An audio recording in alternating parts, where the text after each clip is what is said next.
इस बांसुरी को देख रहे हैं आप? इसकी मधुर धुन सुनकर हर कोई मुग्ध हो जाता है, परंतु इसकी उस पीड़ा को कोई नहीं समझ सकता जो इसने बांस से बांसुरी बनने में पाई है। पीड़ा सहकर ही इसमें से सुर निकलते हैं जो मन को शांति देते हैं। इसी प्रकार पत्थर से प्रतिमा को देव रूप बनने में छेनी और हथौड़ी की मार सहनी पड़ती है, तभी उसकी पूजा होती है। बात यह है कि निर्माण के लिए स्वयं के टूटने का विज्ञान बहुत ही आवश्यक है। जब टूटकर चूर हो जाओगे तभी नया अस्तित्व पाओगे, अर्थात शक्ति पाने से पूर्व पीड़ा का भोग करना आवश्यक है। यदि पीड़ा से भागोगे तो शक्ति नहीं पाओगे। अभी आप पर निर्भर करता है कि आपको बांस बनकर रहना है या बांसुरी, पत्थर बनकर रहना है या प्रतिमा के रूप में सजना है। ये निर्णय आपका है। पिता होना बड़े आनंद का विषय है, और जितना बड़ा आनंद है उससे भी अधिक बड़ा उसका उत्तरदायित्व भी। आप में से भी कुछ पिता होंगे, कुछ संतान, और मुझे पूर्ण विश्वास है कि आप लोग भी अपना उत्तरदायित्व अवश्य पूर्ण करते होंगे। हर पिता अपनी संतान के सुख के लिए, उसके उज्जवल भविष्य के लिए रात दिन परिश्रम करता है, धन इकट्ठा करता है, सुविधाएं एकत्रित करता है। आप भी करते होंगे।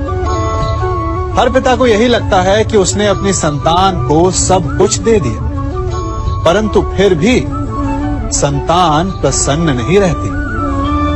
यदि आपको विश्वास नहीं तो आप भी स्वयं अपनी ही संतान से पूछ लीजिए।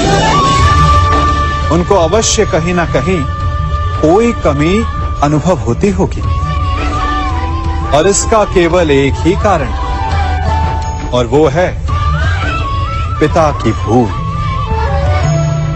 उसे लगता है कि उसने अपनी संतान को सब कुछ दे दिया, परंतु वास्तव में वो उसे सबसे अमूल्य विरासत दे ही नहीं पाता, और वो अमूल्य वस्तु है समय। अपनी संतान को समय दीजिए, उसे समझिए, उसे समझाइए, उसके साथ खेलिए, और जीवन के मैदान में उसे खेलना सिखाइए। उसे संस्कार दीजिए, उसे उसके मार्ग पर चलने दीजिए। मार्ग भटके तो उसे उचित मोड़ भी दिखाइए। विश्वास कीजिए, इससे अधिक कोई अमूल्य वस्तु आप अपनी संतान को नहीं दे सकते। युवा अवस्था भी हमारे जीवन का कितना सुंदर काल होता है ना। बाहु में बल, मन में कुछ बड़ा कर जाने की चाह, आंखों में भविष्य के सुंदर और कोमल सपने।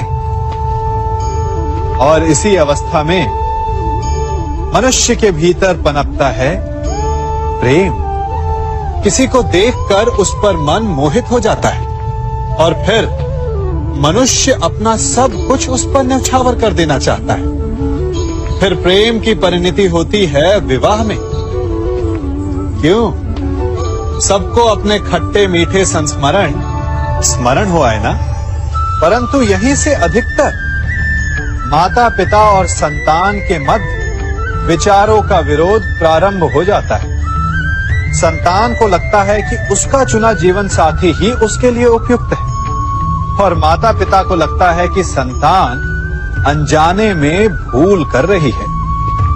संतान का तर्क होता है कि उसे विवाह किससे करना है, ये उसका अधिकार है, और माता पिता का तर्क ये होता है कि अब भी जीवन साथी चुनने की समझ संतान में है ही नहीं। तो इस अवरोध को काटा कैसे जाए, उचित निर्णय कैसे लिया जाए? इसका एक ही मार्ग है, अपने उत्तरदायित्व का भान और अपनों से बड़ों के मापदंडों का भान। विवाह करने से पूर्व ये जान लेना आवश्यक है कि विवाह केवल अपने प्रेम को पाने का मार्ग नहीं है, अपितु विवाह से जीवन का एक नया द्वार भी खुलता है और हर नए जीवन के साथ नए उत्तरदायित्व भी होते हैं। और यदि इन उत्तरदायित्वों को समझकर निर्णय लिया जाए तो विश्वास कीजिए, आपका दाम्पत्य जीवन आनंद से भरा रहेगा और आपको कभी ये पछतावा नहीं होगा कि आपने कोई अनुचित निर्णय लिया।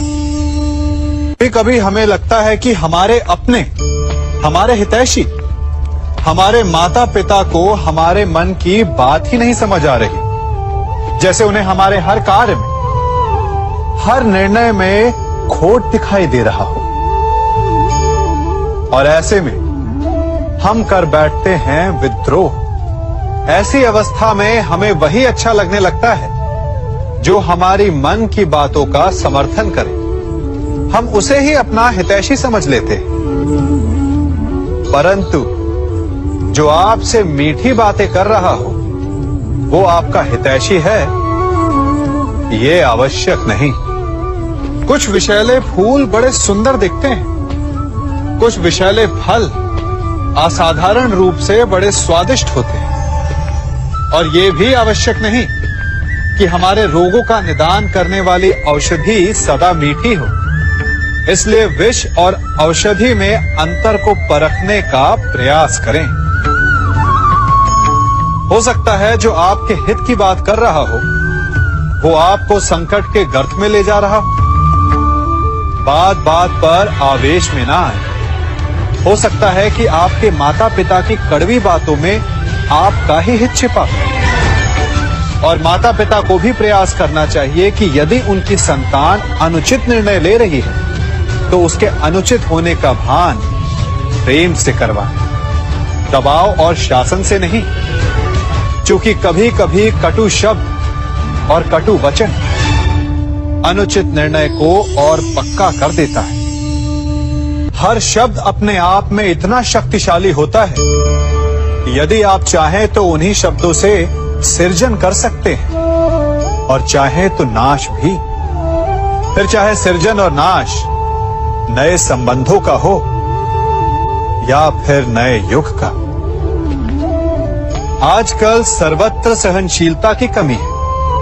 बात बात पर लोग झगड़ जाते हैं, विवाद पर उतारू हो जाते हैं। कारण शब्दों का प्रयोग, शब्दों का और वचनों का उचित प्रयोग करना सीखिए। आपकी आधी समस्याएं तो वही समाप्त हो जाएंगी। शब्द हमारी सबसे बड़ी पूंजी, उनका सोच समझकर भली प्रकार उपयोग करना ही श्रेयस्कर। जो शब्द की महिमा और शक्ति को पहचान गया वो इस सृष्टि के आनंद को भी समझ गए। आप भी समझिए, हम सब जीव हैं, अर्थात जीवन जी रहे हैं और जीवन जीते समय उसके पश्चात की कल्पना भी करते हैं कि मृत्यु के पश्चात हमें स्वर्ग मिलेगा, नर्क, अप्सराओं का नृत्य देखने को मिलेगा या यमदूत हमें दंड दे रहे होंगे। परंतु एक प्रश्न सामने आता है, कभी ऐसा हो सकता है कि मृत्यु किसी और की हो और स्वर्ग हमें मिल जाए? नहीं, हमें स्वर्ग और नर्क हमारी ही मृत्यु के पश्चात मिलेगा। अर्थात यदि फल पाना है तो कर्म स्वयं को ही करना होता है। केवल सोचने से कुछ नहीं होता, स्वप्न देखने से कुछ नहीं होता। उसे पूर्ण करने के लिए स्वयं ही परिश्रम करना होता है। तो उठो, जागो और लक्ष्य की प्राप्ति तक संघर्ष करो, क्योंकि यही एक मार्ग है स्वयं को संतुष्ट करने का, स्वयं को आगे बढ़ाने का। इस अग्नि को देख रहे हैं, क्या क्या कर सकती है ये अग्नि? प्रकाश दे सकती है, भोजन पका सकती है और चाहे तो हमें जलाकर भस्म भी कर सकती है। ये जल हमारी प्यास बुझा सकता है या हमें डुबो कर मार भी सकता है। तो क्या ये इच्छा इस जल की है कि ये हमारी प्यास बुझाएगा या हमें डुबाकर मार देगा? क्या ये इच्छा इस अग्नि की है जो हमें प्रकाश देगी, जो हमें भोजन देगी, या हमें जलाकर भस्म कर देगी? नहीं, जल का गुण है बहना, अग्नि का गुण है जलना। अब ये हमारी इच्छा पर निर्भर करता है कि हम इसका प्रयोग कैसे करते हैं। इसी जल और अग्नि की भांति ही संसार की हर वस्तु, संसार के लोग भी होते हैं, और ये हम पर निर्भर करता है कि हम उनमें से किसे मित्र बनाते हैं और किन्हें शत्रु। शक्ति है, पर निर्भर हम पर करता है कि उसे हम अपना उत्तरदायित्व बनाते हैं या अहंकार। धन है, परंतु निर्भर हम पर करता है कि उसे विकास के मार्ग पर लगाते हैं या व्यसन के मार्ग पर। ईश्वर ने आपको केवल जीवन दिया है, परंतु ये आप पर निर्भर करता है कि आप उसे आदर्श जीवन बनाना चाहते हैं या अभिशापित। अपने परिणामों का उत्तरदायी हमारे चयन होते हैं। इसलिए आवश्यक है कि अपने चयन को, अपनी भावनाओं को उचित रखें।